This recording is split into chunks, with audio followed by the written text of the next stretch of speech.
TV shows that are themed on the afterlife take great pleasure in visualizing what lies beyond. But the need for the human brain to restore meaning and reason to our conception of the afterlife usually wins through. We can't help but attempt to organise a procedure for what happens when we die. None of us have a real factual clue whether or not these shows come anywhere near close to what the truth actually is, but oh boy is it fun to explore these ideas and concepts. Shows like The Good Place is a perfect example of exploring ideas about the afterlife while also breaking the rules of what a sitcom should be. Animated movies and TV shows based on the afterlife, though, tend to have a habit of either playing it too safe or being over sentimental, or too serious, or too vague about what they're actually trying to say about the afterlife. With Hazbin Hotel and Helluva Boss, though, the message is as subtle as a ton of bricks. Helluva Boss is a short independent pilot about imps who start up an assassin business in a very competitive market where assassins are just seen as another job. Vivsipop's interpretation of hell in Hazbin Hotel is that of a chaotic, overpopulated city full of nightclubs and brothels. I already did a review on this pilot, and if you want to check it out, there's a link in the description below. Helluva Boss is set in the same world as Hazbin Hotel, but its depiction of hell is seen more from the view of an everyday worker ant demon instead of from the perspective of Charlie, who is the princess of hell. This to me gives Helluva Boss a unique opportunity to present a world seen from two different sides, but also brings with it the risk of breaking rules of the world that were already set within Hazbin Hotel. Helluva Boss is mirroring the inefficiencies of corporate office jobs, showing people stuck in literal dead-end jobs that they hate, working alongside people who cause consistent personality clashes, while also showcasing inappropriate colleagues who do not understand or recognize social boundaries. And to me, this is far more entertaining than Hazbin Hotel. I think the main problem with Helluva Boss, though, is that it is a spin-off show. I wonder if it has enough to stand on its own without riding the coattails of Hazbin Hotel. Does this show simply serve as world building for Hazbin Hotel than anything else? Unlike Hazbin Hotel, which definitely has a Disney-esque Broadway vibe to it and sets up what is probably a season-long plotline, if it gets the opportunity, which I really hope it does, Helluva Boss seems to be more episodic, which appeals more to me. I had more fun watching Helluva Boss. It's far more cynical in tone than Hazbin, and that, for me, is far more appealing. Though the characters are nowhere near as memorable in Helluva Boss as they are in Hazbin Hotel, because, I mean, Alistair is bae, I still feel more drawn to Helluva Boss. But what do you think? Do you think Hazbin Hotel has more potential than Helluva Boss? Let me know in the comments below. I'm Mad Munchkin, stay creative.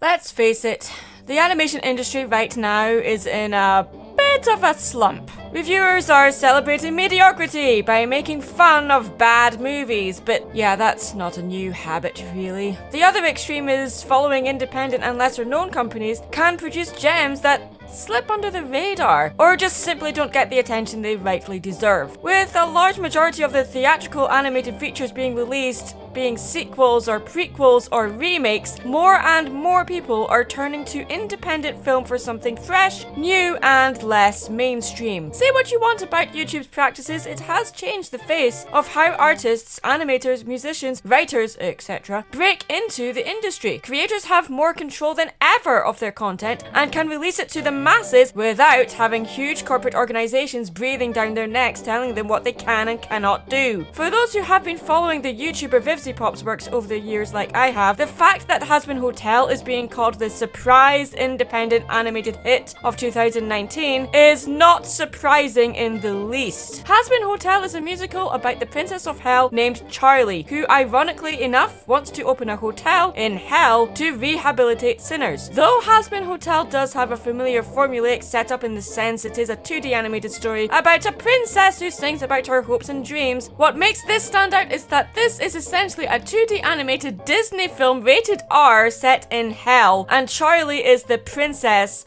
of hell. It has clear influences of Broadway musicals as well as classic horrors, and of course several nods to Looney Tunes, Tex Avery, Disney, as well as anime. To me, this would appeal to fans of shows like Invader Zim or Adventures of Billy and Mandy, but this is a short that hammers home the point that animation is not just for children. In fact, most fans of animation these days are adults, and this short is very adult. It has cussing, sexual innuendos, and breaks barriers in representing LGBT characters, as 3 of the main cast are LGBT, while also not being painfully braggish about this fact, for the most part anyway. Since this is a pilot, it's not perfect by any means, and the story seems to have an odd structure. It opens with a purge in hell as seen from the perspective of Charlie, but it's never really explained till later that this is a purge due to overpopulation. To me, while I was watching it, I figured this was just happening because it's hell. Bad things happen here, and bad people say and do bad things.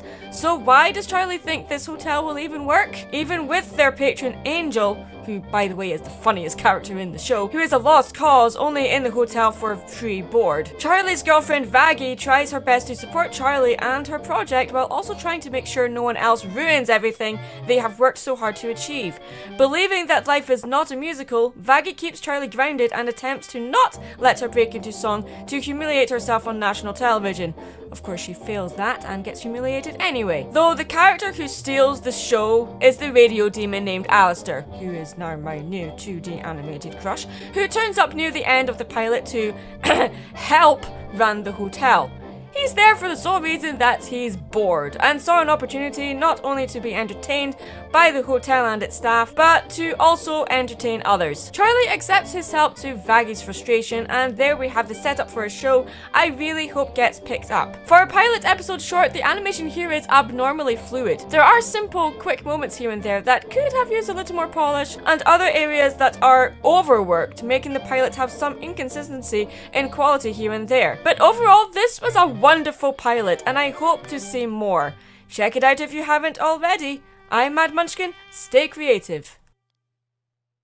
Well, time to It's impressive for an independent YouTube show that doesn't have any studio backing, and it has creative freedom which studio-backed shows tend to lack, and are restrained from following the original creator's vision, usually. But to me, the biggest weakness of this show is its world building and the flimsy lore. I mean, there is world building there, and the lore is there, but it's not really strong enough to maintain the story or the characters to me. I mean that the lore building can't be the show's main pillar. As I said in my previous video about the show, fans can fill in the gaps of the lore by pulling from information read about the mythologies the show is based on, but that doesn't make it canon.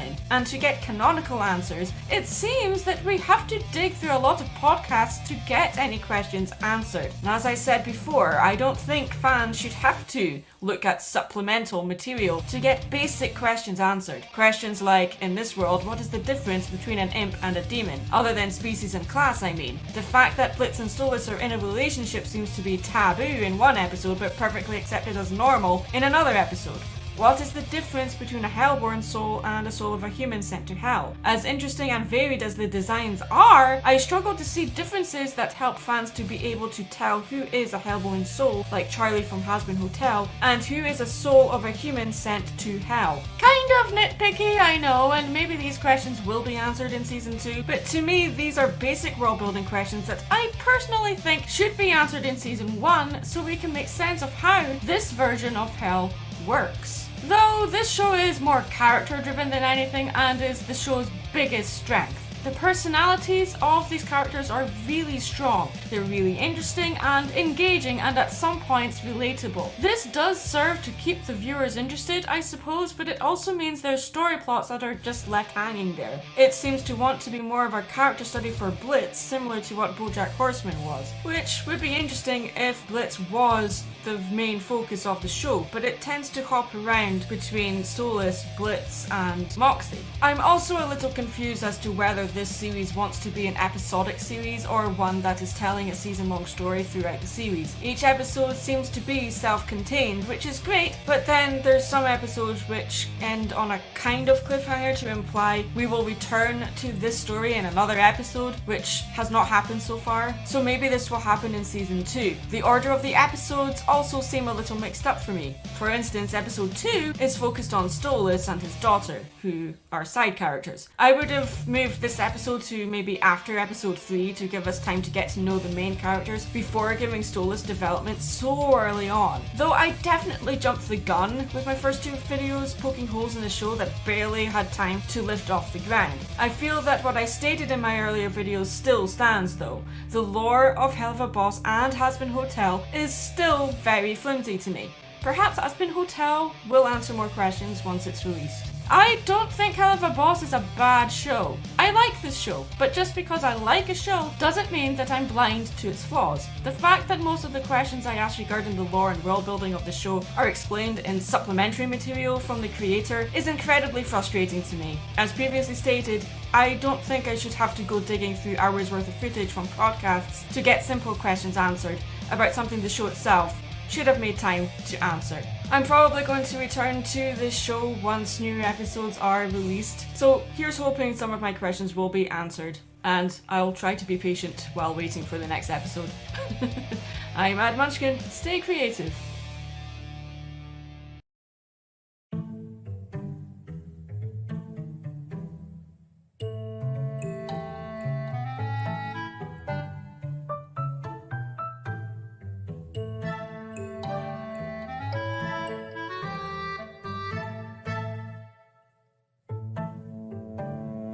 I've already made 2 videos about my thoughts on Helluva Boss, and I wanted to return to the topic again to see if I still feel the same way. I definitely jumped the gun when I made my videos a few years ago about Helluva Boss and Hazbin Hotel's established lore feeling flimsy, and that the fans seem to do a lot to fill in the holes, and that anything canon to explain how the world works is done with supplemental material. I still feel that I shouldn't have to pour over hours worth of podcasts or live streams to get answers to questions about basic world building, and I do feel fans and Vivziepop herself pulls a lot of answers from Dante's Inferno, which is fine. Dante's Inferno being the 14th century poem that first established that hell had 9 circles. Supplemental material is provided in addition to what is already present or available to complete or enhance it. In my opinion, it should not serve to answer basic world building questions, which in my opinion should be answered in the original material in some shape or form. Now that 2 seasons have finally aired and we are able to watch the show from start to finish of both seasons in the structure they were originally intended to be in, do we still need to watch the supplemental material to get answers to basic world building questions? Questions like what happens to the living when they go to hell? For instance, in episode 1, it kind of jumps from one character dying to going straight to IMP to employ them to get revenge on the living. It would have been nice to see her have the moment where she realizes she's died and is now in hell. So she's serving as like the audience's avatar while she's navigating her way through hell and finding IMP, so that the audience is learning with her instead of just jumping straight from, oh, I died and now I want revenge. But I understand that the main characters in this show are the members of IMP themselves, so maybe that was why the writers decided not to go that route. Or we could have even used the boy that gets killed in the pilot as some kind of avatar for the audience to understand how the world works. He dies and then wakes up in hell as a demon, so we learn, like I just said earlier, so we learn along with him on how this version of hell works. Of course, if you watch the Hazbin Hotel pilot, Alistair does give a little bit of an explanation as to how this hell works. A sinner dies and ends up in hell, and this is their eternal punishment. I don't think there's anything left that could save such loathsome sinners. The chance given was the life they lived before. The punishment is this.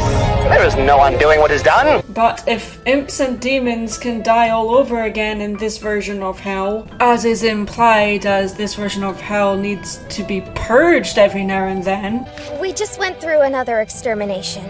We lost so many souls, and it breaks my heart to see my people being slaughtered every year.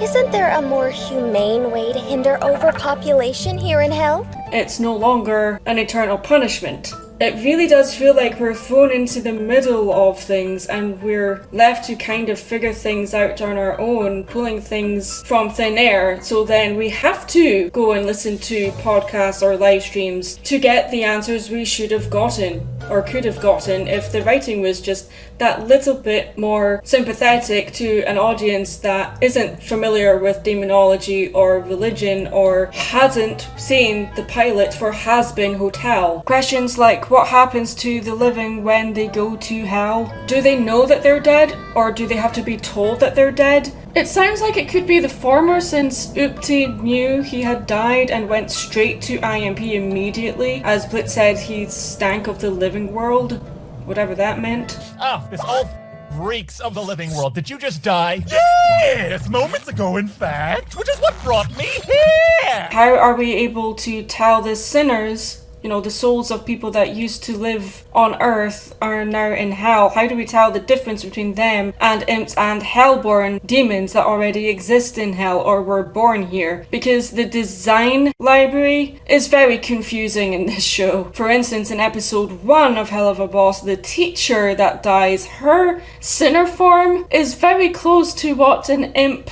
or succubus is. So does this mean that when humans die, they become imps and demons? So then imps used to be humans at some point? Of course, reading the fan wiki tells you that no, this is not the case, but it's still kind of annoying that I had to do this in the first place to get these answers. This is what I mean when you have to rely on supplemental material to answer basic world building questions instead of getting the answers from the show itself. If you know your demonology, then of course this version of hell is obviously made up of different versions of hell from different religions, not just Abrahamic religions like Christianity or Islam or Judaism. I just like to know the rules of the world that these characters exist in before really getting engaged into the story, but that's just my preference. To me, the world that these characters exist in is the foundation for their story, so in order for their story to be strong, it needs to exist and take place in a world that makes sense, or is at least explained in some shape or form within the story that I don't have to go to podcasts or live streams to really learn about. I'm not saying that Vivzy Pop's universe has to have like a Tolkien style of explanation of how this works, but at least have it be clear how this world works before getting into character arcs and multiple plot lines that seem to just hang there. But I'll get into that more later in this video.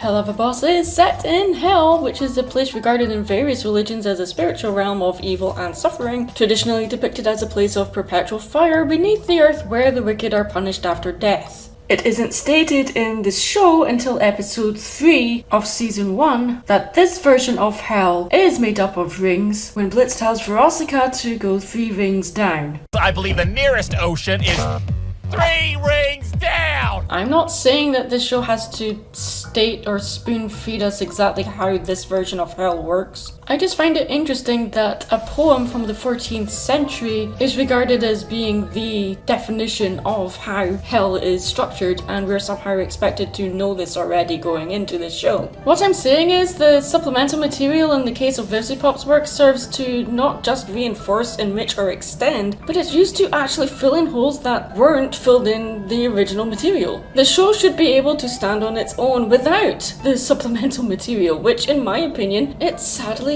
doesn't. When you have to explain the reasons for your character designs after an episode airs, like Vivzy had to do when episode 4 finally aired, you know your design is problematic. I mean, it's obvious that Vivzy Pop's designs aren't exactly aiming for accuracy here, but Beelzebub's design, to me, is just way too busy, but that's just my personal preference. And heaven forbid you say anything bad about the show, people jump on you like you kicked a puppy. Now that almost 3 years have passed and 2 seasons of Helluva Boss have been released, do I still feel like Helluva Boss is indeed a hell of a mess? Well, let's take a look at the relationship between Stolas and Blitz first, as this serves as the backbone of the story for the show. Stolas and Blitz's relationship is a complicated one and romantically very one-sided. Stolas is clearly obsessed with Blitz and is probably in love with him, and sees him as a romantic partner. Blitz, however, shows no reciprocation for that, as established in the pilot and the episodes that followed, while Blitz takes advantage of how intoxicated Stolas is with him, simply so he can continue to run his company. If I hadn't slept with that privileged asshole, none of us would have access to the living world. What? Without Stolas and his grimoire, Blitz could not go to the living world, therefore IMP could not exist. My book, Blitzy. The book I was given to do my job, that I have allowed you to use to do yours. And without Blitz, Stolas would be stuck in a loveless marriage with an abusive wife, trapped in his gilded jail of a palace while striving to provide comfort for his daughter Octavia. He is desperate for thrills and excitement and an escape, which he finds in his arrangement with Blitz. You know, I have been permitting you to access the mortal realm less than legally for some time now, but I do need it back to fulfill my duties. What if we worked out some kind of exchange? Once a month, on the full moon, you return the book to me, followed by a night of passionate fornication. And you get to keep it all the rest of the time, Blitz calls Stolas a privileged asshole. Without Stolas, IMP would not have access to the living world. Blitz stole the book, which Stolas needs to do his job, and Stolas holds this over Blitz because Blitz can't do his job without his grimoire. And Stolas will permit him to use the book in exchange for fornication. Gross. This is not love. This is lust. Not to mention they're blackmailing each other to stay in this arrangement. Lust in itself is not wrong, but it's not what a relationship should be based on, in my opinion. Blitz isn't looking for a relationship actively, but he is looking for some kind of attachment and appreciation. Hence his obsession with Moxie and Millie, who are content with each other, clearly in love. Blitz wants what they have, so forces himself into their lives outside of work wherever he can. This does come off as comedic at first, but it is a serious problem, and the only character that seems to have a problem with it is Moxie. Millie seems to find it amusing, but because Blitz is afraid of intimacy and problems with reciprocation when it comes to a relationship, as Veronica says when they are in Aussies. Blitzo? I used to date. Oh, Veronica, you're here. I'd stroke on my plate. Yeah, but when it was my turn, he did no reciprocating. He also craves it as well, as his hallucination says in episode 6. I believe your self-conscious is trying to tell you that you simply cannot fathom proper intimacy, but also craving as well. Does immaturely insulting me make you feel better about your sad, single life? It actually does. Blitz is scared he's going to die alone. I'm gonna die alone, aren't I? Just a wrinkly, old, weathered waste. Which is something imps can do in this version of Hell, apparently. Which is kind of confusing, considering in the pilot for Hazbin Hotel, Angel questions how he could die again. Would that make him double dead? I'm gonna kill him. Too late, Toots. Wait! Would that make me double dead? Where exactly do I go? To double hell? But then in the same pilot, Cherry Bomb asks where he was. She thought he was dead or something. Where you been anyway? I thought you up and died or something. Oh, I wish! It begs the question if demons and sinners can die again within this version of Hell and can get hurt and be in hospital. Seriously, why does hell have a hospital? That would mean that there's some kind of death for the dead, meaning that these imps and demons are not immortal like they usually are in every single other depiction of hell I have ever seen in fiction. It's clear that this version of hell had to have some kind of afterlife because Hazbin Hotel, the very premise of Hazbin Hotel is on the fact that hell is overpopulated and there is a purge to try to solve that problem momentarily, but then that would mean that the very idea behind IMP is adding to the overpopulation problem. So I just have to wonder if this rule was added purely so that when Stolas is kidnapped by Stryker and does indeed get hurt, we're genuinely concerned of the possibility that Stolas could die, which is exactly what Stella wants him to do since she hired Stryker to kill him. I want this cheating free. Brick dead. I don't care who you have to go through, make it happen! When he dies, his duties, his possessions, his legions, it will all pass to Via. Change the plans, darling. I need the prick alive. No, you stupid cow! And for some reason in the episode when this happens, Blitz seems surprised that Stolas could get hurt, in spite of living in a hell where it's clear that you can get hurt here. His surprise at the fact that Stolas can get hurt is also kind of inconsistent with the fact in episode 5, Blitz himself stopped Stryker from assassinating Stolas. I'm not a fan of someone I offered a job to about to off my easiest lanky ticket to Earth behind my back. Running a company where you are literally professional murderers existing in a version of hell where other hired assassins exist, and not only exist but have access to weapons that can only kill demon royalty, which he knew about because he saw it right here when Stryker was about to assassinate Stolas the first time. So why was Blitz so surprised that Stolas could get hurt? Stolas got hurt bad. Stolas got what? Ow. He can get hurt? Why didn't Blitz take Stolas' call for help more seriously? Especially when Moxie tells him that it's Stryker who has taken him, therefore has the weapons that are able to kill Stolas. What does he look like, Your Highness?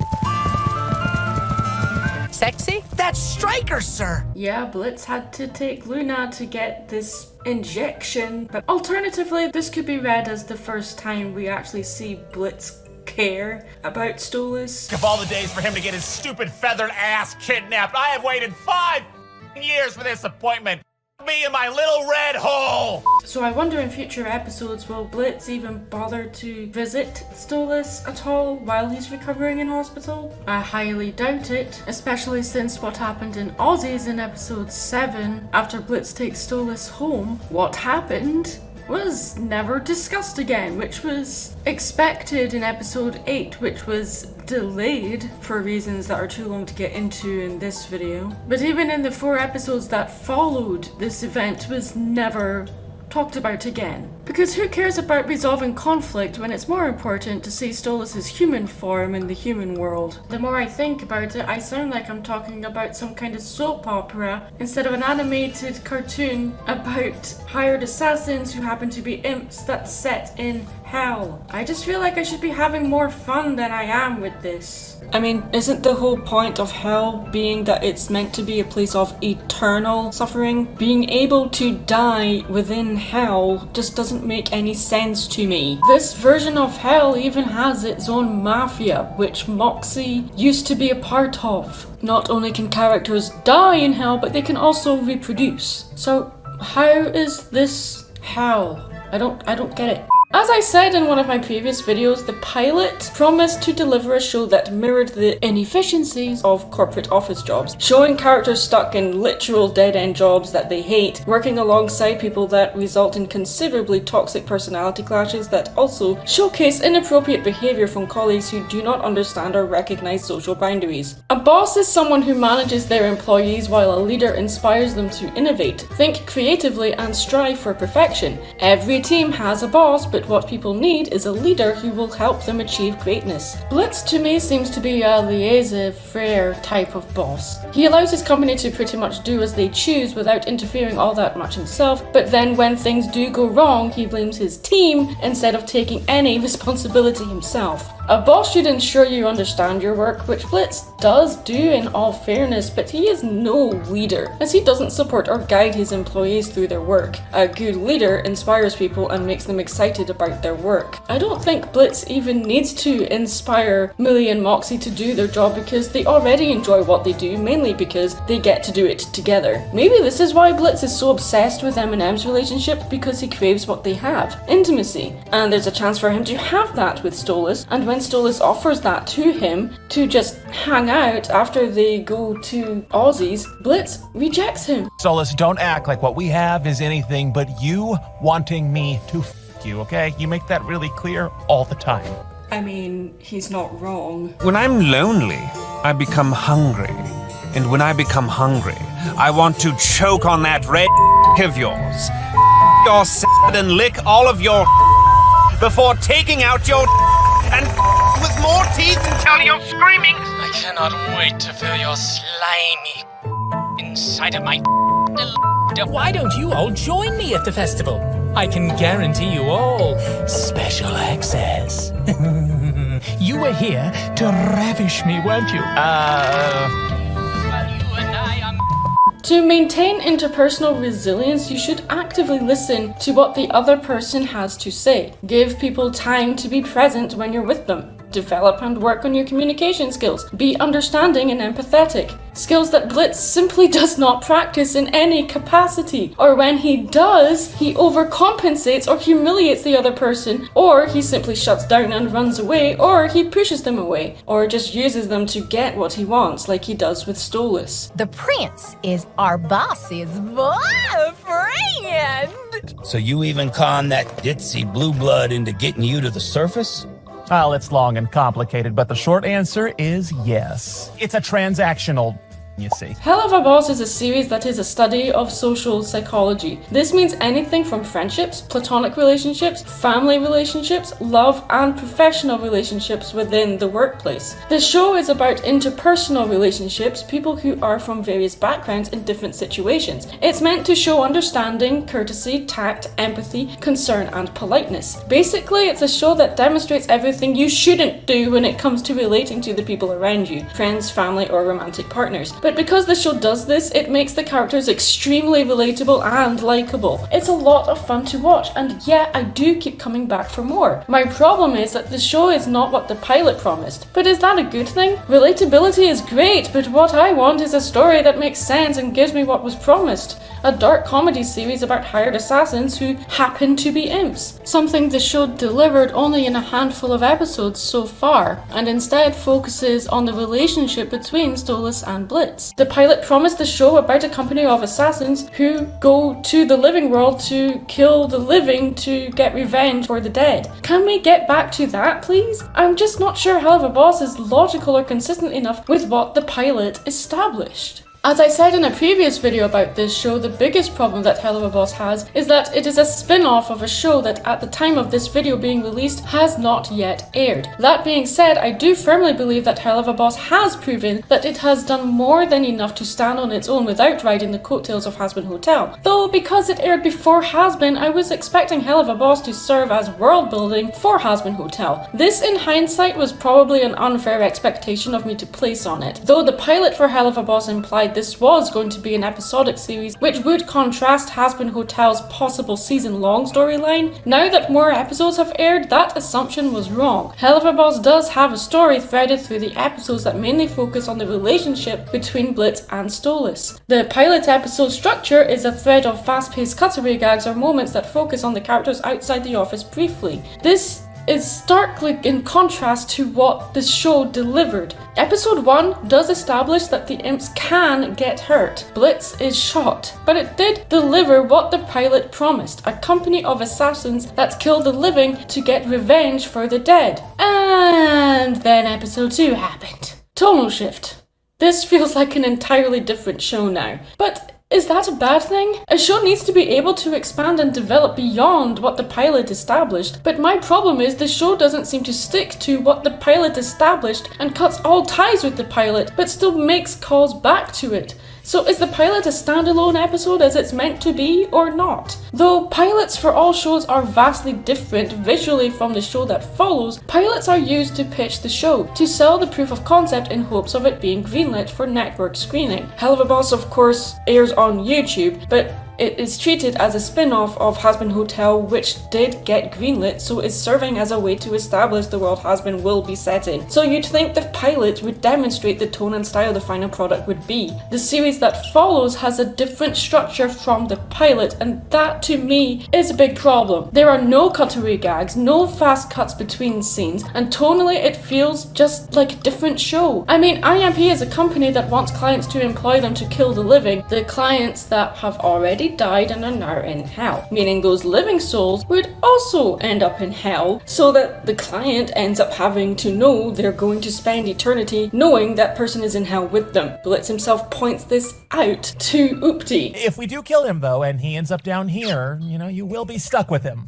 forever. I think Blitz just realized the flaw in his company mission statement. As Hazbin Hotel established, there's a purge that happens to control the overpopulation in hell, so IMP are actually working to make the population problem even worse. Though a pilot is meant to be a standalone episode and is not necessarily canon with the series that follows, in Helluva Boss's case, the pilot is essential viewing before watching the official episode 1 of the show. Hi there, I'm Blitz. The O is silent, and I'm the founder of IMP. Are you a piece of who got yourself sent to hell, or are you an innocent soul who got over by someone else? Well, luckily for you, thanks to our company's special access to the living world, we can help you take care of your unfinished business by taking out anyone who screwed you over when you were alive. The pilot explains how IMP works, but the show that follows after doesn't really do this.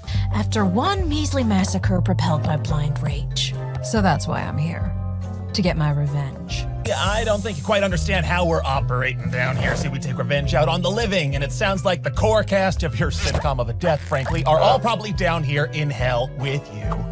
Imagine watching episode 1 without watching the pilot, and this is the explanation for how IMP works. I mean, yeah, it's better than no explanation whatsoever, but this goes by so fast. At least the pilot has a pretty elongated and easy to listen to explanation as to how IMP operates, and then has a fun jingle after it to help you remember said established exposition. This makes the pilot absolutely essential viewing before watching the series. And since pilots are meant to be standalone episodes and not necessarily canon with the rest of the show, this to me is a big problem. It feels like a lot of the little world building that is in the show is like a blink and you miss it sort of thing. Oh, you have to pay really close attention to what is said, meaning that you have to rewatch the episodes over and over to get some kind of loose and basic understanding of exactly how this version of hell works. Yeah, okay, that adds to the rewatch value, but maybe it's just me, and it probably is just me. I just don't like how loosey-goosey Helluva Boss plays with its world building. It's like, oh, if you listen to this podcast, this gets explained. Or, oh, if you listen to what so-and-so said really fast and quickly in this particular episode, then this will explain it for you. Or if you look at a poster in the background or a billboard in the background, that explains it. But it's only on screen for not even a split second, so you have to pause it to get any answers. That to me is incredibly frustrating. The show itself also makes callbacks to the pilot, again, making the pilot essential viewing before watching the series. A good example would be Luna and Moxie's back and forth argument about Moxie's weight. The pilot also establishes what Blitz did with Stolas in order for IMP to exist in the first place, which is not stated in the show until episode 1 of season 2, which is almost scene by scene the same as the pilot. Another point I need to make is, remember the episode where Blitz and Moxie were kidnapped by humans and the humans were interrogating them for what they were doing? Remember how it was implied we would see these humans again at the end of the episode? This hasn't been mentioned once since this episode. So maybe this will come back in the next season? Who knows? The problem I have with this show is that it has so many plot threads that it's become bloated. In episode 4 of the first season, IMP was hired by Oopty to kill his partner. So these two guys invented a machine that essentially stops or reverses the aging process. But their machine also had a lever that had an age forward option as well, which is what caused Oopty to die. You would think the imps would go, oh gee, the humans were almost successful at inventing a machine which basically gives humans eternal life. We'd better make sure this is foiled, as it would ruin our job in the whole ecosystem of hell. No, let's instead drop that story entirely and have it be about the imps and cherubs fighting over one soul who is on his deathbed. Also, I have to ask, in episode 6, when Blitz and Moxie are kidnapped by the humans, Stolas is not only able to pinpoint exactly where they are, but is also able to get to the human world via possession of one of the humans, but then says in episode 2 of season 2, when his daughter Octavia goes to the human world, he's not able to pinpoint her location, and also says that his powers are limited without his grimoire. I'm afraid without my grimoire, my powers powers are just a tad limited in the human world. It's also shown in episode 1 when he's in the bath that he's able to spy on Blitz's location while he's in the human world. So why wasn't he able to find Octavia? Why would she do this? How are we supposed to find her? Where would she go? Why is he able to conjure up portals to go between rings without using his grimoire, which he says he needs in order to do so? But then in other episodes, he says he can't do this without his grimoire. But yet is letting Blitz keep the grimoire and only wants it back once a month so he can do his job. I know I'm being a bit nitpicky here, but when this is the very foundation of what the show is about, it makes the foundation very flimsy and inconsistent. Pointing out a show's flaws doesn't mean I think it has no strengths. I like this show. I keep coming back to it because the characters are genuinely interesting in both their designs and personality. But if I wanted a series about self-destructive characters unraveling themselves into drunken stupors while trying to navigate through toxic relationships, I can watch BoJack Horseman for that. Helluva Boss does deliver a fun and engaging show, but to me it also fails to deliver what the pilot promised in the first place. I'm still on the fence as to whether this is a good thing or not, since the show is bloated with so many plot lines that will hopefully be tied up in the next season. Let's see what happens. I'm Mad Munchkin, stay creative.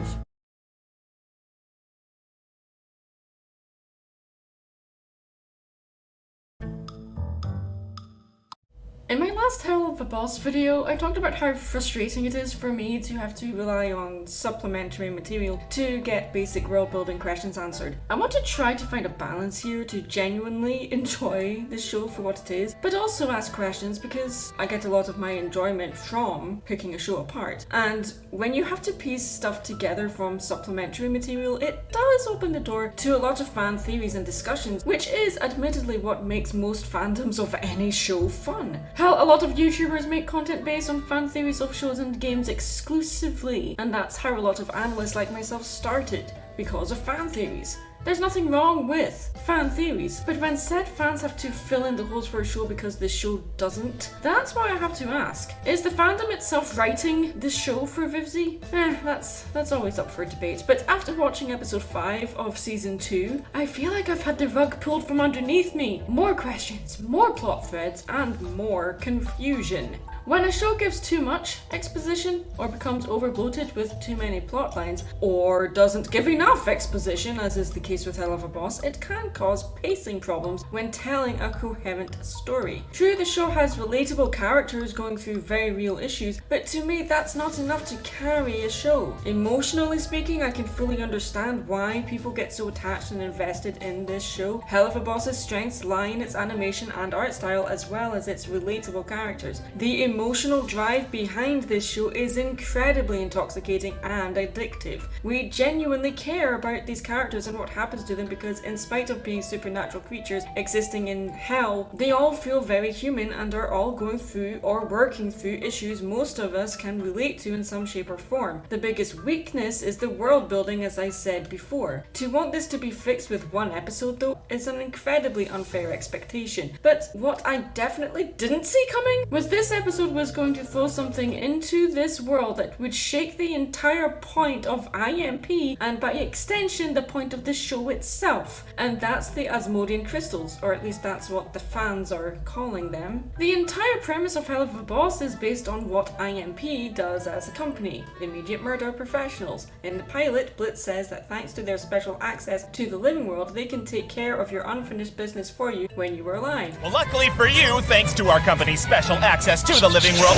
we can help you take care of your unfinished business by taking out anyone who screwed you over when you were alive. But in this episode, we see Blitz enter the human world without using the grimoire Stolas gave him, or rather, Blitz stole from Stolas, and uses a crystal instead. So much for that special access to the living world, huh? And with the introduction of these crystals, that allows anyone from hell to go to the living world, imps or demons alike. Yeah, that's a big assumption to make here. In Helluva Boss, demons are humans that died and went to hell, so would they be able to use one of these crystals to get back to the living world? And if so, could they also obtain a human disguise and therefore essentially resurrect themselves? Now do you see how problematic the introduction of these crystals are, regardless of how rare or easy they are to obtain? To me, it kind of ruins the very point of IMP and by extension the show itself, because this also makes the arrangement between Blitz and Stolas completely moot, and this was the backbone for Helluva Boss. My book, Blitzy. The book I was given to do my job, that I have allowed you to use to do yours. It also brings up the question as to why Octavia didn't seek out one of these crystals instead of going to IMP to steal the book. She could have just as easily either stolen one of these crystals or even purchased one if they are so common, as it's implied, since Barbie needs to use one of these to do her job. That would mean that these are not only commonplace but are probably mass-produced. But again, this is also an unfair assumption. Just because Barbie has a wearable crystal that allows her to enter the human world, that doesn't necessarily mean that these are as numerous as, say, mobile phones are or smartwatches are. But the fact that episode 5 doesn't really have any of the characters comment on these crystals at all makes me think that yes, these are commonplace. But then we do have that close-up of Blitz when he sees the crystal for the first time. The crystal is literally reflected in his eyes at this point, implying that this is a coveted item to him. If these crystals existed this entire time, IMP's access to the living world is no longer special. Why would Blitz try to steal Stolas' grimoire when these crystals exist? Wouldn't it have been easier to just steal one of these crystals instead? And if these crystals are so commonplace, Stolas wouldn't have been able to blackmail Blitz into the arrangement they have between them either. Stolas could either have obtained a crystal and given it to Blitz to get the book back, or the crystals could be used as a possibility to give Blitz an out, either by Stolas giving him a crystal or by Blitz obtaining a crystal and then giving Stolas the book back because he no longer needs it. These crystals have thrown a huge spanner into the works of how this show operates, and I'm really not sure how this show is going to get out of this. I mean, it's starting to feel like a fanfic of itself at this point, if that makes any sense. It seems certain jobs within Hell supply these crystals to employees, as we see with Barbie's job, so that would mean not only are these crystals commonplace, they're used in everyday use for employment. This would probably also mean that other assassins that exist in Hell, as I mentioned previously, would also be able to have access to the living world because of these crystals. So yet again, IMP as a company has just become completely moot at this point. It's never explained in the show what these crystals actually are. Fans have theorized a lot based on a split second of seeing something about Asmodean crystals in one of Stolas' books, but the show itself never tells us what these crystals actually do, or that these crystals and these are the same ones. There's also a split second when we see a message on Stolas' phone about a deal that's going down at Aussie's, and people have taken that to mean that Stolas is somehow going to get an Asmodean crystal to give to Blitz to get them out of this arrangement. And yeah, that is a good theory and is probably what is going to eventually happen, but if you don't take the fan theories into consideration and only take on board what the show has actually given us, you're pulling a lot of stuff out of thin air here, guys. Not only that, but with the introduction of Blitz's twin sister, who we only know exists because of posters in the background and photos we see when he's scrolling through his phone, and from a throwaway insult from Veronica in episode 3 of season 1. Rehab is for sad loser wash-ups, so your sister says hi. Blitz shows deep concern for his sister and wants to help her and reconnect with her, which is absolutely admirable, but Barbie wants nothing to do with Blitz. Barb, wait. I want to help you. Let me help you, please. I never want to see you, ever! But she's never been mentioned before, so Blitz's determination to find his sister feels like it came out of nowhere here, and what else came out of nowhere is that Barbie has a human form. Which raises even more questions the fans are so quick to answer, but I prefer not to rely on fan theories and instead look at what the show gives us. First things first, if we're gonna do this the old-fashioned way, we're gonna need disguises. Blitz literally asks Stolas in episode 2 of season 2 if he could conjure up human disguises for them when they're in the human world looking for Octavia. No chance you can conjure us a couple of those, can you? Sadly, no. All three of the imps are surprised that Luna has a human disguise in season 1 episode 3, and Luna can't believe that the imps don't have human disguises. Well, I can blend in with humans easy enough. Do you have a human disguise? Yeah, don't you? You three have been screwing around on Earth this whole time without human disguises? It's never really stated that they need human disguises to enter the human world, and I am yet to see any consequences on themselves or the humans when they are seen by humans, other than, obviously, the humans usually ending up dead. Moxie is even praised for his so-called demon costume in episode 2 of season 2. Sick demon costume, man! The only time they do face the consequences in season 1 episode 6, when Moxie and Blitz are taken hostage by, in Stolas' words, demon-obsessed lunatics, but then later says that they're a bunch of kooks that no one takes seriously, so again, there's no real consequence. Remember, we can't be seen. Really, Blitz? Are you sure about that? Because that's never been a concern of yours before this episode or after. They are definitely from hell. They must use this dark magic to cross over into our world. How the did you get caught by humans? Are you little creatures not being careful up here? You know, if you get in trouble, I get in trouble. We don't want that. Luckily for you, most don't believe the word of the demon-obsessed lunatics. They are seen as kooks. We finally got the evidence we needed to be taken seriously. Nobody in corporate is ignoring this. So, I don't understand why there's so much emphasis on the fact that the imps don't have human forms or that they need human forms, but yet the show itself shows no consequence for them not having them. I mean, in episode 5 alone, Moxie and Millie not only are seen by humans, but are also pretending to be humans without any disguise whatsoever, and are somehow able to hide their tails and their horns, and are also gender bent, and are pretending to be siblings, and later have sex on stage in front of minors. Did I forget to mention how gross I think this show is? But I'm Ace, so what do I know? But the Moxie and Millie plot in this episode deserves its own video entirely. So let's get back to the topic at hand here. All we know from the show so far when it comes to who can have human forms is that Hellhounds have them and Succubus have them. Luna has a human form, which we see in season 1 episode 3.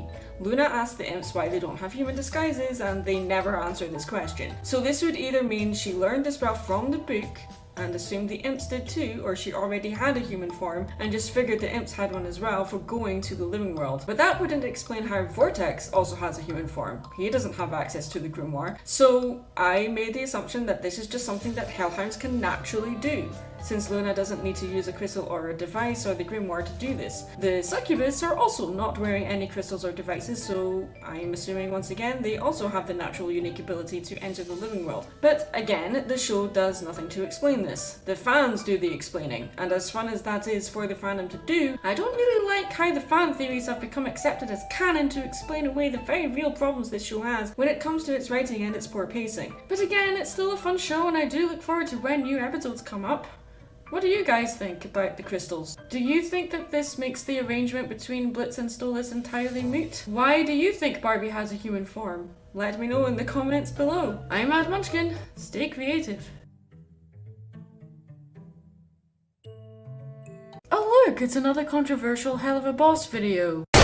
Yay. So I've learned and come to terms with the fact that you can't really talk about Helluva Boss without talking about the Helluva Boss and Hazbin Hotel fandom. The two have a kind of cohabitation thing going, because the fandom has to do a lot to fix the writing in this show. And if you dare to say anything bad about the show, fans usually explain away the problems by giving me fan theories, and that's great, but it's still fan theories, they're not canon. And nothing I say is meant to be offensive toward the creators or the fans. I'm just a sarcastic arsehole. I mean, I even put a disclaimer on my video about Blitz and Stolas' relationship, telling the fandom that I'm not attacking VivziePop or the fans themselves. Yeah, I rattled the bee's nest again. Seems to be a habit for me. I firmly believe and have said before that the fandom for this universe has done a lot to help fill in the holes of this universe VivziePop has created. Fandoms are of course what makes a show more enjoyable, because you're interacting with people who love the show just as much as you do, and can get into pretty deep and heated discussions about the show's lore. To be fair though, you could say this for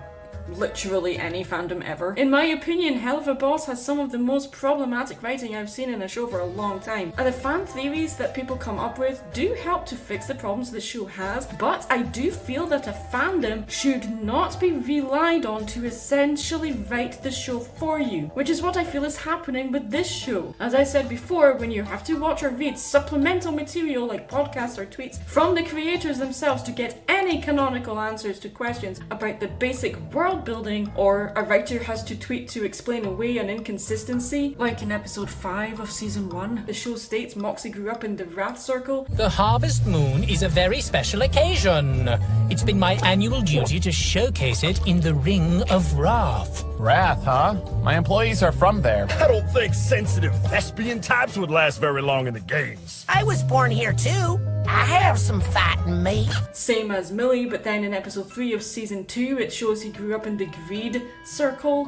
Now don't worry, it's just some fancy schmuck from Greed wanting to do business with us. I hate this place. Oh yeah, this is your old stomping ground, isn't it, Mox? I grew up just over there. There's my boy. Get over here and give your daddy a hug. Daddy?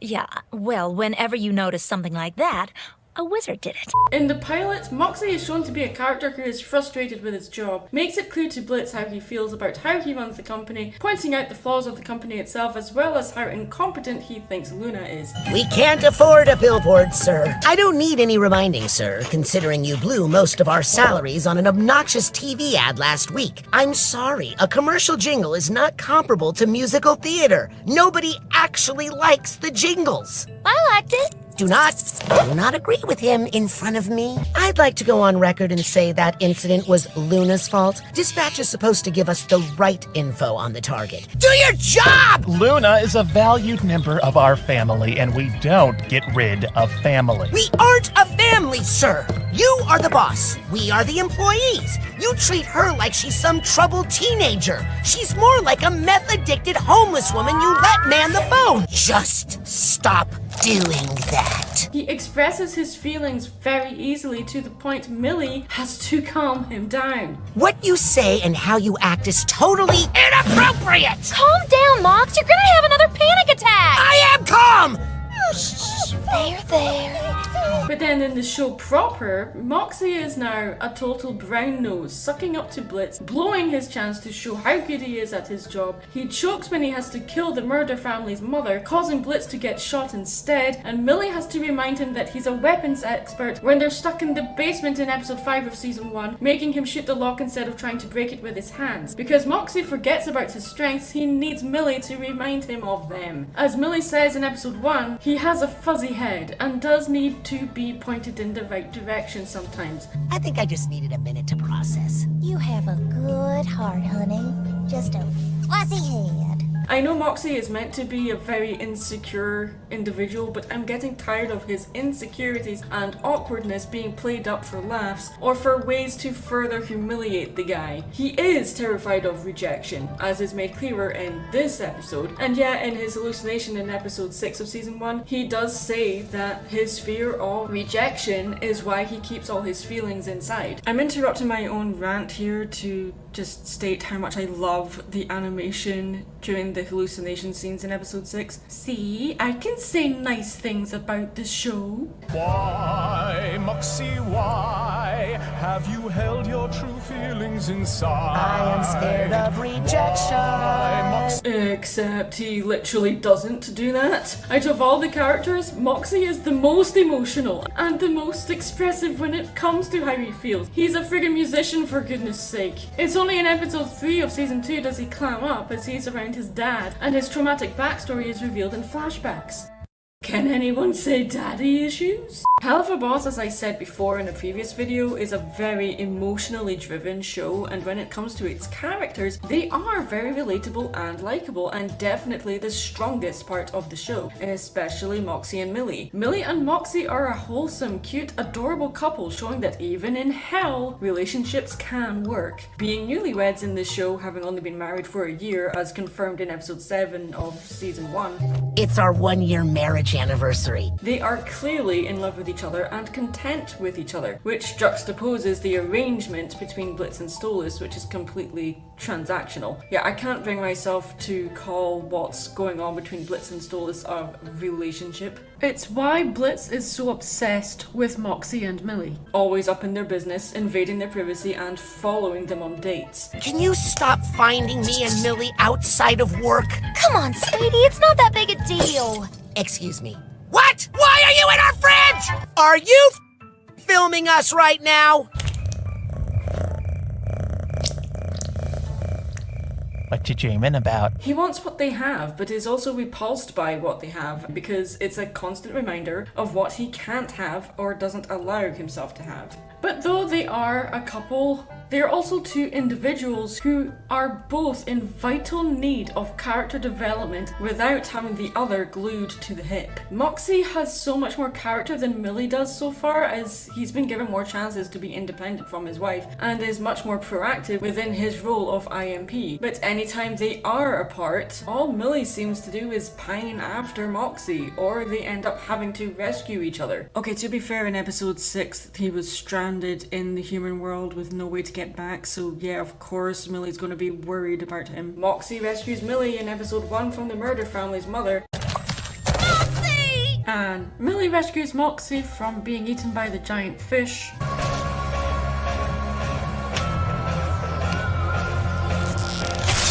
And again from being killed by Stryker, and then has to give him a pep talk to, you know, help them break out of the basement that Stryker throws them into. Moxie, I'm fine. You just have to get out there and up that brown-nosing for me. But I can't break through it. Not with your hands, baby. Use what you're good at. I'm not good with my hands? Oh, right. Yeah. I probably should have used this earlier, huh? And she also saves him along with Luna's help from the demon-obsessed Kooks in episode 6 of season 1, preferring to use a huge battle axe instead of a gun or rifle. Oh, because she herself is a battle axe, because she's a domineering, aggressive, sharp-tempered person. And she can break through Moxie's armor. Clever. Millie is the most hands-on when it comes to her job, preferring hand-to-hand combat instead of Moxie's more stealthy style using sniper rifles or handguns. She also saves him from humiliation at Aussie's and stands up to Asmodeus, of all people. I think you were trying to sing something for me, Mox. Yeah, I was. Wow, pretty ballsy. She also rescues him from being forced to marry in episode 3 of season 2. Being forced to marry a guy who so happens to be her ex as well as his ex. You want my husband? You're gonna have to kill me. Millie, honey, everything okay? Just bumped into an ex. Oh! What is up, party people? Taz? You know him? You remember that ex I was talking about? Looks like I have 2 big sex reunions today. Did you date him too? Man. Are you kidding me? There's someone who's both of you? Oh, we were so close on giving Millie an actual backstory that doesn't involve Moxie. So close. This ass is mine. Yes, love, we know the show doesn't let us forget about it. So Millie can't even have a past without Moxie being involved. I mean, the show itself has Blitz point out how annoying it is that the two of them are always 5 feet away from each other. Do you ever honestly shut up about Millie? It's always, oh, how's Millie? I can't tonight. I'm hanging with Millie. I'm so worried about Millie. And she's always 5 feet away from you. It's pathetic. Have you noticed I haven't had much to say about Millie yet? At least not without mentioning Moxie. Yeah, Millie's personality and character seems to revolve around being Moxie's wife and not much else. Yeah, in episode 5 of season 1, we get a look into her background growing up on a farm, coming from a loving home with supportive parents and siblings. But even in an episode where we go to where Millie grew up, the episode still ended up being all about Moxie. Though she is impulsive and incredibly sadistic when it comes to her job, her competitiveness is understandable, seeing how many siblings she has and how they tend to rile her up. Wish I could play. How come Sally Mae still gets to compete? Your sister doesn't have a neighborhood head count. She so does. It doesn't count if they don't find the body. You don't need my parents to respect you. They will eventually. No, they won't. What?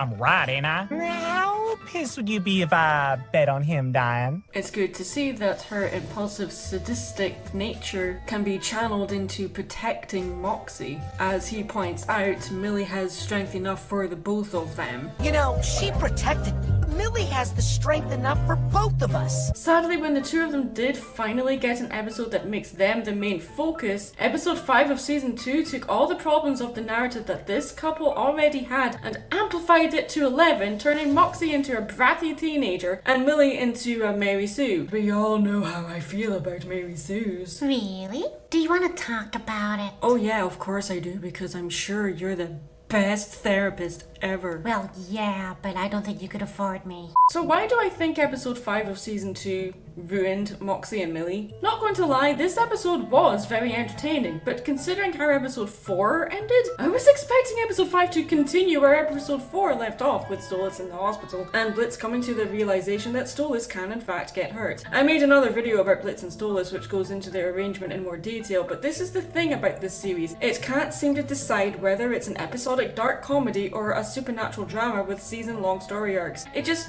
drops plot threads and expects the audience to just be okay with it. Episode 5 feels like total filler to me, and I kept asking why Stolas isn't being brought up at all. This episode also ruined any wholesomeness that Moxie and Millie had by showing them having sex on stage in front of a crowd full of minors. And you are? Your brother Miller. I like sports and f***ing bitches. You know, these kids are a bit younger than I was expecting. Maybe lose that last part. Check.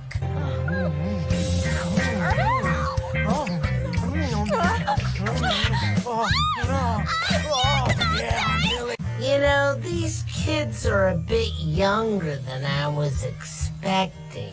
But again, as I said in the previous video, I'm Ace, so what do I know? Regardless of who's in the crowd, this was still super gross. Oh, but it doesn't matter, they're imps from hell, no one cares, right? This episode should have been a chance for Moxie to prove he could run IMP better than Blitz ever could. But instead, we have him dress in drag, pretending to be a human teenage girl. Oh, hang on, no. Pretending to be a deliberate parody of poorly written teenage girls. I'm the prettiest girl at my school, and all the boys want me. My favorite color is hot pink. Because normal pink is so basic. I like horses, puppies, fast cars, jewelry, and I got my first period last year, and it was so heavy. I guess I'm just more mature than your typical preteen. So, you want to be friends? Oh my god, like that is so annoying. Like I hate how he talks, like every sentence is a question, and like how annoying that would be to have to listen to like all the freaking time. Like oh my god, can you imagine? It must be freaking torture. And don't get me started on what he said about pink. Every single shade of pink, awesome. No such thing as a basic pink. Like seriously, Maddie, can you imagine listening to a voice that's so annoying like that all the time? Also, what's a period? Moxie and Millie also completely forget that they were there to do a job, and he accuses Millie of doing exactly that when he not only did that himself, but also completely sidestepped away from the target that Millie pointed out. Instead of it being about getting the job done, it became instead about Moxie proving to himself and others that his way was the right way, even if it took him longer to get the job done. Just handle it yourselves. You got it, sir!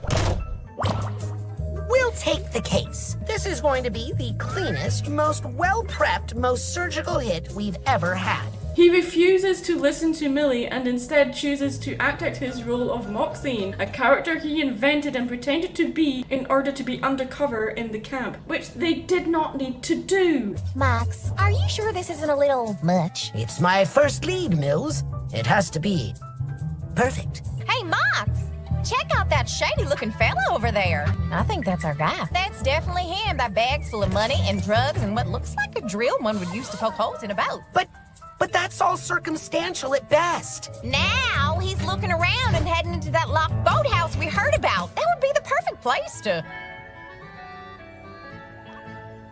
Fine, Max. We'll do your wife. It becomes a popularity contest instead of them trying to do their job. And the two of them argue because Millie is getting all the attention that Moxie wants, and she even solves the mystery of who the murderer is right off the bat, making the story drag out pointlessly where more screen time should have been given to Blitz's story instead, which I talked about in my previous video. Moxie is delighted to be given the chance to prove himself as a competent and reliable part of the company. We don't typically do investigations. I'll have to check with the boss. Pardon-moi, sir. Not now, Mox. Sir, there's a client who needs us to investigate his death. Handle it yourselves. You got it, sir! Gonna be honest, Moxie, not too bad for your first solo mission. Really, sir? No, not really. You're See what I mean about brown nosing? This episode had a promising start with Moxie and Millie taking on a job where they have to investigate a murder as well as carry out an assassination. This was a very promising and interesting concept to me. Have Moxie and Millie work together to solve a murder mystery and then assassinate the murderer themselves, allowing an entire episode to focus on them not just as a wholesome couple, but as two individuals who also work together. It could have parodied so many classic murder mystery series like Murder, She Wrote, or Columbo, or even Miss Marple. Imagine watching Miss Marple solve a murder, and instead of the murder being carted off by police, Miss Marple just screams like a banshee and murders them. You know what? I would genuinely watch the hell out of something like that. Yeah, you really need therapy. This could have, and in my opinion should have been, a murder mystery episode, showing how smart, intelligent, and calculative Moxie is. It also could have been a perfect chance to have Millie in a scenario where she has to learn to withhold her sadistic tendencies and wait for a kill, while also helping Moxie solve the murder, as well as carry out the assassination. And maybe even have Moxie in a situation where his sound-mindedness is tested by Millie's impulsiveness, which is probably why the two of them are so attracted to each other. Moxie is a sensitive, creative soul who expresses himself through his love of music. Even his outfit is like a conductor, and his hallucination in episode 6 has heavy references to Phantom of the Opera. Even their apartment is decorated with stuff that is seemingly from Phantom of the Opera. Having an episode focused primarily on Moxie and Millie was something the show was in vital need of, and I felt that the side plot of Blitz looking for his sister deserved its own episode. In fact, this whole episode felt like it was trying to do far too much. It felt like two episodes kind of squished together into one, changing what felt needed to be the A plot with Blitz finding his sister into the B plot, which was such an anticlimax I honestly felt cheated. And seeing Moxie, the weapons expert of IMP, go after his kill with just a dagger instead of an actual gun or rifle felt so out of character to me. Their relationship is sweet and wholesome. It just sucks that this exists in a show that doesn't support it narratively or give Millie any character development outside of being Moxie's wife. And the one time she does get character development, she's pretending to be someone else. Though when Moxie sings to Millie in Aussies, there is a lot of shuddering. Clearly their sort of loving relationship is unusual. Or it was just pointing out how cheesy and cringy Moxie's performance was, but it also emphasizes how much neither of them care what others think of them. They don't have to pretend to like to do things they don't. Though it would be nice if the show was able to have their female characters have some development without relying on the male character stories all the time. Yeah, yet again, I'm nitpicking, but what do you guys think? Did this episode ruin Moxie and Millie? Let me know in the comments below. I'm Mad Munchkin. Stay creative. As I've said in previous videos I've made about Helluva Boss, the series is, when you boil it down, a study of social psychology that is populated by supernatural creatures. In other words, in this world, the supernatural abilities are not uncommon. They're nothing special. The more powerful a demon is, the higher their classification within hell is. It's basic demonology. Classification of demons within this world is something that plays a big part within explaining how the world works. It's clear that there is a hierarchy within hell. That's obvious. This is hell, after all. And whenever you have a story set in an Abrahamic setting like this, it is expected that the audience has a basic understanding of what hell is. In religion and folklore, hell is a location or state in the afterlife in which souls are subjected to punitive suffering. most often through torture as eternal punishment after death. Stolas himself is based on the demon prince Stolas that commands 26 or 25 legions of demons in hell. His duties and skills include knowledge of astronomy, precious stones, and the effectiveness of herbs or poisonous plants. Though if you don't know your demonology, a lot of this is presented visually in the show instead of narratively. As in, his duties haven't really played a big part to the narrative of the show yet, other than the grimoire that Blitz steals from him, of course, which he could have conjured back at any time, and was made a moot point when the Asmodean crystals were introduced to the story. So much for that exclusive access to the living world, huh, Blitz? Well, luckily for you, thanks to our company's special access to the living world. Now someone please tell me that fancy book is still intact! You mean our only ticket to the other side? Yeah, got it. Stolas uses said grimoire to blackmail Blitz into their, arrangement, so now we know the Asmodean crystals exist, Stolas can give Blitz an out, thus ending their arrangement.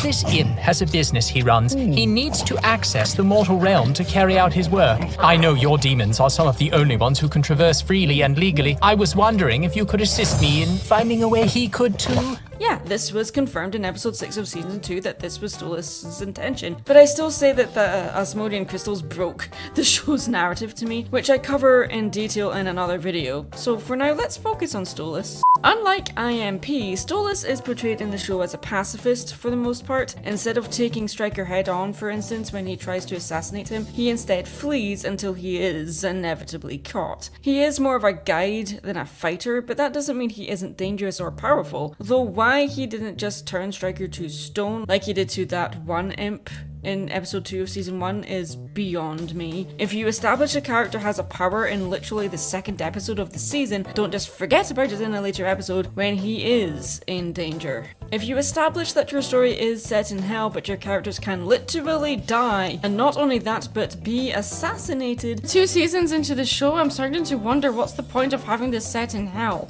Have it be set in any fantastical world instead of hell, and the story wouldn't really change all that much. Imps can be hurt and killed. Demons can also be hurt and killed. So, once again, why is this set in hell if this is the case? Hell is supposed to be a realm of eternal suffering. If you can die in hell, then it's not eternal suffering, is it? Stolas himself can get hurt and also killed. And Blitz is shocked by this for some reason, even though he literally stopped Stryker from assassinating Stolas in episode 5 of season 1. Well, I'm not a fan of someone I offered a job to about to off my easiest lanky ticket to Earth behind my back. This moment right here is not emotional or gut-wrenching, it's stupid. It doesn't make any sense in this story, and it doesn't make sense for Blitz not to know Stolas can get hurt when he literally prevented Stryker from killing Stolas in a previous episode. But as I have said in previous videos, the biggest problem with Helluva Boss and Hazbin Hotel is that we have to go to supplemental material to get answers to questions about basic world building. Saying it's hell, no one cares is not an answer to me. Saying that Stolas is a demon so he can't do anything is also not an answer to me. It doesn't mean his powers don't have to make sense. If the rules of the world are not explained, then it means the powers a character has within this world will also not make any sense either. What I didn't consider, and what you guys pointed out, is that Helluva Boss itself is technically supplemental material for a show that, at the time of recording this video anyway, hasn't even aired yet. And we are only 2 seasons into the show so far, so there's still time for the world building to be set in concrete. But you would expect it to be set in concrete by the time we get into the middle of season 2. So of course the rules are going to feel a little flimsy and confusing. And I have been told that the world does make sense if you pay closer attention, so maybe I'm just not paying attention, or I'm told to just enjoy the show, don't think too much about it. But I can't do that when there's so many inconsistencies when it comes to Stolas' powers. Hazbin and Helluva Boss rely heavily on the audience's willing suspension of disbelief. It's part of an unspoken contract. The writer provides the reader, viewer, or player with a good story, and in return, they accept the reality of the story as presented and accept that characters in the fictional universe act on their own accord. It doesn't have to be realistic, but it does have to have believability. that believability is broken when the rules that the world are set in are inconsistent or confusing, and I do feel this is the case for Helluva Boss. Stories can only retain a viewer's suspension of disbelief insofar as the contrivances feel justified in universe. Why in one episode can Stolas enter the human world without his grimoire, possess several human beings living and dead, appear to them in his more powerful form, and then transform to his normal form and make a portal for him and the members of IMP to go back to hell through, but in another episode not only have no idea where the grimoire is, in spite of being able to conjure Asmodeus' book in episode 6 of season 2, say his powers are limited in the human world without his grimoire when he did all of this without it. If he has conjuration magic and telekinesis, why does he suddenly not have it in episode 2 of season 2? Why can he transform into his more powerful form in the human world in episode 6 of season 1 without his grimoire, but then say in season 2 of episode 2 that without his grimoire his powers are limited in the human world? I'm afraid without my grimoire, my powers are just a tad limited in the human world. It makes no sense. Suspension of disbelief can be broken when a work breaks its own established laws, or asks the audience to put up with too many things that come off as contrived. And this is the case here, at least to me. Of course, different people will have different thresholds for what they're willing to accept in a work, and what may break one's willing suspension of disbelief. There's a difference between asking an audience to go along with the impossible and accepting what's improbable, especially when you break the rules you already set in place. Without some prior detail justifying it, an audience is going to cry foul, "Ha, it's funny because he's an owl," and their suspension of disbelief is now at the forefront of their mind, which causes them to make videos like this one. Helluva Boss and Hazbin's rules are left vague enough that it gets away with a lot of inconsistencies with how Stolas' powers work, but this one was a bit too big of an ask to me. It's a pretty glaring inconsistency, not just in how his powers work, but an inconsistency within the story of the show itself. Sure, you could put it down to he's not in a right frame of mind, his daughter is missing. Yeah, that's true, but Octavia has the grimoire with her. If Stolas was able to find IMP in the human world in episode 6 of season 1, when Luna was with them and had the grimoire, why wasn't he able to find Octavia when she went to the human world and took the grimoire with her? If he was able to find IMP when they had the grimoire with them, then he should have been able to find Octavia the same way. I feel like the rules of his powers are changed purely because the story needed it to be this way. And besides that fact, Luna was able to find Octavia without the help of IMP or Stolas, so Stolas being with them in the human world in this episode was completely pointless. The only reason this happened was so we could see Stolas' human form. That's it. Blitz could have not told Stolas Octavia was missing, could have gone to the human world without Stolas, and they still would have found Octavia. An overpowered or OP character is defined by their excess of powers, a seemingly endless fountain of them. Stolas is not OP. He is not overpowered, but his powers are not defined, which results in him being seemingly OP. In my opinion, if you're going to give a character powers, they need to make sense within the rules of the world they exist in. You can leave an air of mystery, Stolas has his ways, quote unquote, but to me his powers and power levels seem to be adjusted to suit the plot of the episode. But yeah, this is hell, nobody cares, right? I'm Mad Munchkin, stay creative.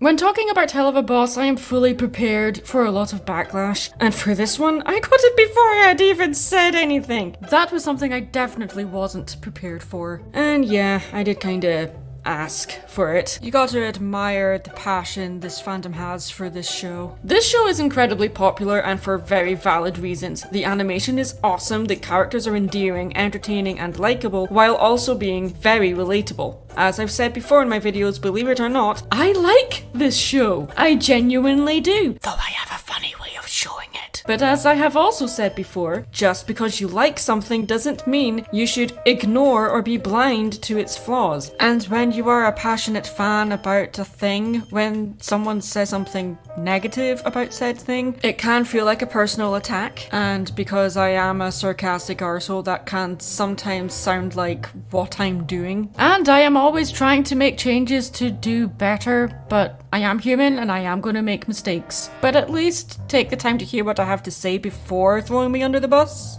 Just saying. This show is far from perfect, but one thing you can say for Helluva Boss is how bold it is, especially when it comes to representation, and when it comes to portraying characters with disabilities. Well, he's certainly there, isn't he? When it comes to my videos, I prefer not to dive into fan theories and instead look at what the show gives me on its own. I'm an analyst, not a theorist. As fun as theorizing stuff can be, like explaining how or why disabilities are a thing for hellborn creatures, which is a topic I really don't want to dive into here, I want to ask instead, why have we not seen any disabled characters in Helluva Boss until now? And though not everyone who communicates using sign language is actually deaf, because this character might be mute for all we know, and let's not go down the route of, oh, why is a deaf character at a concert when they can't hear anything? Deaf people can enjoy music at a higher level than hearing people can, because deaf people can feel the beat of the music, which gives them a greater connection to it. But until this point, the representation in regards to disabled people within this show has been pretty sugar honey iced tea, especially since it used the R word in the pilot and almost in the show itself. Disability representation lags far behind every other marginalized group. I may not have a physical disability myself, but I do have an adopted sister who is registered blind, and I am also married to a disabled veteran who has hearing issues, as well as a whole list of other invisible disabilities. But I will say now, I don't speak sign language, so I can't comment on how accurate this particular sign language is in the animation, but that's not what this video is about. Amazingly enough, my problem with this scene has nothing to do with the imp's disability or Fizz's disabilities.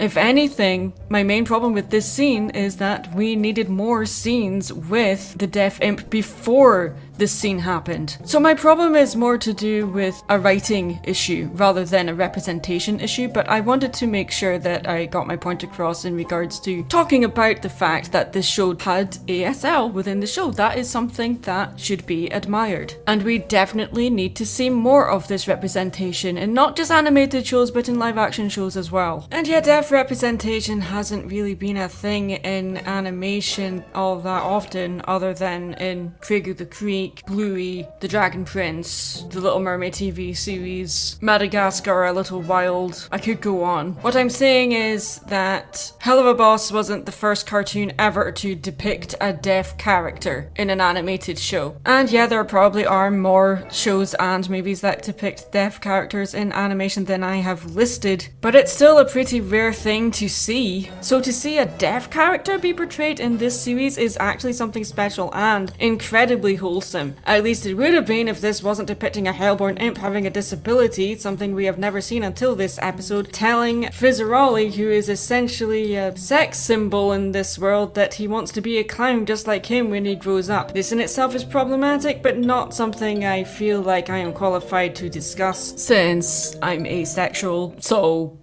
yeah. Why is this scene so problematic to me? Yeah, I know it took 4 minutes to get to the actual subject of the video. These scripts are difficult to write, sue me. Well, I feel like it's because this character, who is a child, is the first disabled character we see in this show, and according to the fan wiki, this character doesn't even have a name. At least not until Vivziepop was asked during a panel in the fall of 2023 what this character's name was, and she thought up a name on the spot and called him Oliver.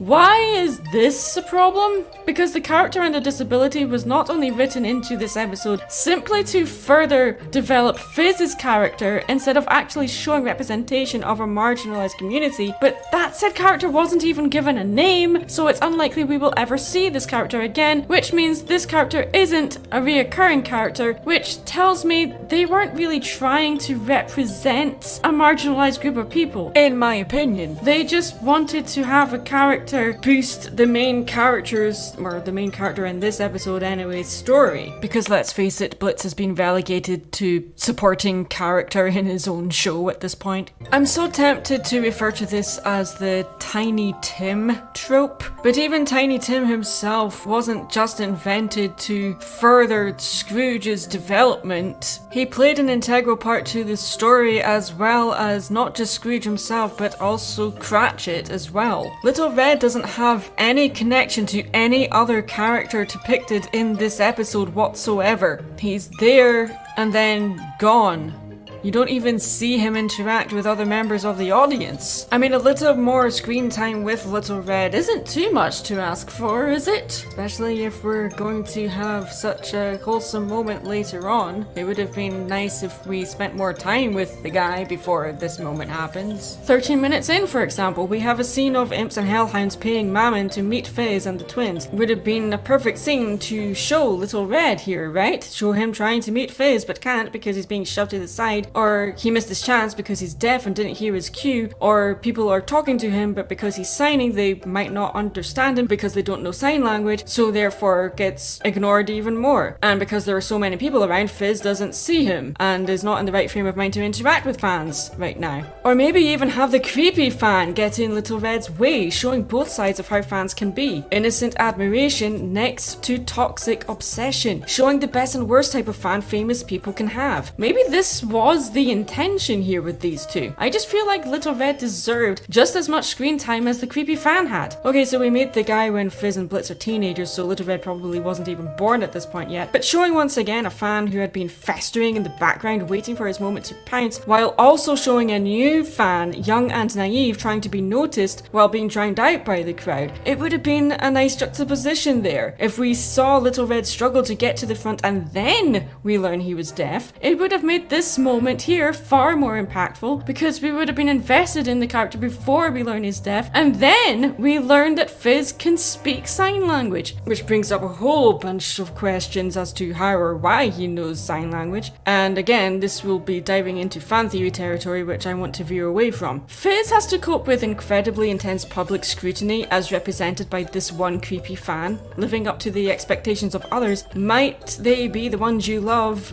or your boss, or your fans, becomes a vicious cycle, and Fizz feels like he always needs to be in performance mode, always in costume, always nice to everyone in spite of how entitled or demeaning a fan may be. So when he finally gets to interact with Little Red, we see him come out of performance mode momentarily. Fame is a fickle thing. People crave fame because they either want power, status, or wealth. Fizz, to me, wants fame because he wants to be accepted. No one wants to be a nobody or powerless and without fame. Fizz feels like he is exactly that as a result of how damaged he is after the accident in the fire caused him to lose his limbs and his horns. The lure of adoration is intoxicating and incredibly attractive, and Fizz has never really known how to live without fame. As the attention becomes overwhelming for Fizz, the expectations of mistrust or familial concerns come to the fore, and Fizz resolves to accept the threatening, phenomenal aspects of it. Fizz accepts the creepy, thirsty fans that come with the territory and convinces himself and Ozzy and Blitz that he can handle it. But seeing Little Red made him remember that not all his fans are like this, and by telling Little Red that he can do anything he wanted after Little Red tells him he wants to be a clown just like him, Fizz was also saying this to himself. He can do anything.